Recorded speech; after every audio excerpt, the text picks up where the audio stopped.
And so this concludes our third part of the City College battles for accreditation in the San Francisco Superior Court. And like I said, it came from the Guardsman. It's from September 17th to October 1st, 2014. And the final part is that basically right now the Judge Karnoff had decided that both parties will battle it out in court in a juryless trial, which I put as unfair, as you know. It seems to me that it would only represent the select few instead of the whole public's consent, and it would probably be a stage for where they can, you know, people that are corrupt take advantage of the system. And it kind of sounds like a plane that it's really built for those that want to steer this. So one of the things is just the very nature of that, to me, sounds like it doesn't make sense, and it sounds like it's more of a big show to make it just look like we made the best effort possible, but we're sorry, you know, we got to force this, I was going to say corruption, but I mean, we got to force this accreditation on the city and on the college and students. So one of the last things that we see right here is Karnoff filed an injunction earlier this year preventing the commission from terminating the City College accreditation pending outcome of the trial.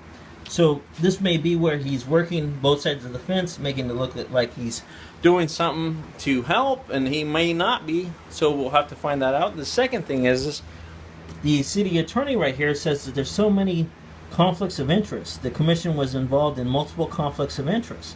One alleged being that the commission's president's husband and his involvement in the March 2012 evaluation team that was in charge of evaluating the college's progress and sending recommendations to the commission. So this is saying, the city attorney Dennis Herrera of San Francisco is saying that's just a big conflict of interest. It doesn't really make sense. It sounds like they're, you know, cousins, they're sisters, there's husbands. You know, anybody who's part of this team is looking to, you know, just kind of put a rubber stamp on it and making it look like it's official, when in fact it's not really a fair process. So as we see a little bit more, we're going to see a little bit on that. And finally, the last thing is that we're going to see what's going to happen on the 27th in a juryless trial. Immediately that makes me think that it's probably going to come out like a sideshow. You know, it's going to be a big show. Someone's going to come out there, a left, a left, right, and then ultimately the guy's going to take a dive or whatever it is. But lastly, is something to think about is the acronyms that these colleges are using and the acronyms our government is using as we're going forward. One of the things is about George Bush, which this may help to provide some information about the acronyms.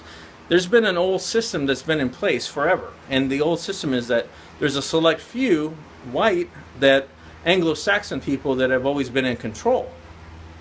When George Bush became president, he kind of went a little bit crazy and just really made it where he was creating a system that, you know, he's in control and anybody underneath him can be a little bit of control if they're willing to sell their soul to the devil and do other things.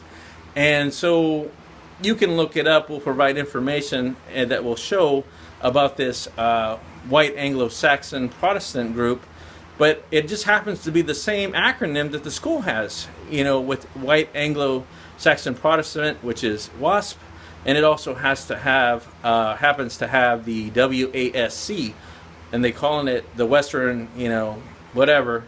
And what the WASC stands for is white Anglo-Saxon Catholic.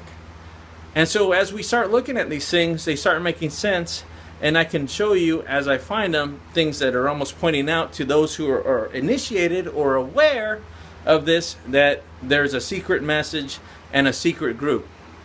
So stay tuned as we show you that this may and is, and I'm pretty positive after all the tests and evidence I'm putting out there, that it's an educational political blacklist.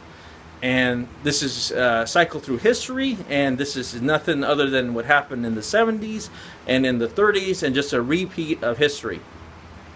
Lastly is that if you can find us on Facebook under JC Webb in San Francisco, and you'll see a picture of Robin Williams and Boogie, and also you will see on YouTube under JC Webb, and you'll see Robin Williams with the censor over his face, which basically was the last picture that he had up before they silenced him. And Robin Williams was working with us. He's such a great character and a hero. And until the next time we talk to you, we look forward to that's it. Bye.